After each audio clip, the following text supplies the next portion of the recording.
আধুনিক যুগের ভিড়ে সেই ৯০ দশকের দিনগুলো হারিয়ে ফেলেছি। সময়টা ছিল ১৯৯০ থেকে ২০০৫ সাল পর্যন্ত। আমি আমার জীবনে সেই দিনগুলো পেয়েছি, উপভোগ করেছি। কি স্মৃতি ও আনন্দময় ছিল সেই দিনগুলো। চলুন তবে জেনে আসা যাক ৯০ দশকের পুরনো স্মৃতিময় দিনগুলো সম্পর্কে। এই ঘড়ি কে কে ব্যবহার করেছেন? ভালো রেজাল্ট করেছিলাম বলে দাদা আমাকে এটি উপহার দিয়েছিলেন। আমার মনে আছে ঘড়িটি কখনো হাত থেকে খুলতে চাইতাম না। পানি নিরোধক ছিল বলে সব সময় হাতে পরে থাকতাম এই ঘড়িটি। তখন এটি ছিল আমার জীবনের শ্রেষ্ঠ সম্পদ বা সম্পত্তি। যেটাই বলুন, তখনকার সময় বাড়িতে টিউবওয়েল ছিল একটি মাত্র। গোসলের সময় ভিড় লাগতো, তখন গোসলের জন্য অপেক্ষা করতাম। তখনকার যুগে মানুষের মনে কোনো অহংকার ছিল না, সবাই মিলেমিশে জার্জির পানি নিয়ে যেতাম। তখন সবার বাড়িতে ব্যবহার করা হতো এটি, আমরা বলতাম কপি। কেরোসিন তেল ছিল এর জ্বালানি। সন্ধ্যা হলেই ঘরে আলো জ্বলতো। এই জিনিসটি ব্যবহার করে আম্মা ডাক দিয়ে বলতো, বাবু বাতিতে হলতা লাগাও, কেরোসিন তেল ভরো এবং তাড়াতাড়ি পড়তে বসো। এটা ছিল প্রতিদিনের নিত্য নতুন কাজ। মনে পড়ে হারিয়ে যাওয়া হারিকেনের আলোর কথা। আগে পড়াশোনা করতাম কফির আলুতে। কফির আলুর একটি সমস্যা হচ্ছে আগুনের শিখা কাঁপতো, ফলে আলু স্থির হয়ে থাকতো না, বাঁকাবাকি করতো। তাই পঞ্চম পরীক্ষার আগে একটি হারিকেন কিনে এনেছিলাম।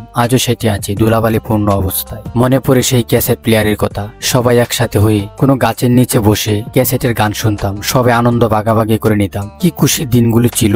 ক্যাসেট প্লেয়ার এবং রেডিও বিনোদনের বড় একটি মাধ্যম ছিল এটি। তখনকার সময় সব বাড়িতে টিভি ছিল না। যারা একটু বিত্তশালী ছিল তাদের বাড়িতে টিভি ছিল। প্রতি শুক্রবার ও শনিবার বিটিভি মুভি দেখতে যেতাম। জানালা দিয়ে উকি দিয়ে টিভি দেখতাম। মাঝে মাঝে টিভি সমস্যা করতো, তখন এন্টিনিয়ার ধরে লাড়া দিতাম। তখনকার মানুষের মনে কোনো অহংকার ছিল না। এমনও কিছু দিন গেছে বাড়ির সবার কাছ থেকে টাকা তুলে টিভি ও সিডি ভাড়া আনতাম। এই টিভি সিডি দেখার জন্য বিকালবেলা বড়ই চুরি করে জমিয়ে রাখতাম, যাতে করে রাতে টিভি দেখি আর বড়ই খাই। আহা কি আনন্দের দিনগুলো ছিল। মনে পড়ে আজও আলিফ লায়লার কথা। মার সাথে ঝগড়া করে হলেও আলিফ লায়লা দেখতে যেতাম। তখনকার সময় বেশি সময় খেলাধুলাই কাটাতাম। এখনকার আধুনিক যুগের ভিড়ে সেই খেলাধুলা হারিয়ে ফেলেছি। মনে পড়ে সেই হড়ই খেলার কথা। মনে পড়ে টায়ার চালানোর কথা। টায়ার চালিয়ে পুরো গ্রাম ঘুরতাম। তখনকার সময় কলা পাতে দিয়ে ঘর বানাতাম, কলা গাছ দিয়ে ইট কলা বানাতাম, বাজার থেকে লাটিম কিনে আনতাম, সবাই মিলে একসাথে লাটিম ঘুরাতাম। মনে পড়ে সেই ১ পয়সার মার্বেলের কথা, কানামাছি লুকোচুরি খেলা এবং বিকালে মায়ের ডাক শুনে বাড়ি ফেরা। এই দিনগুলোর কথা মনে পড়লে আজও ছুটে যেতে মন চায়।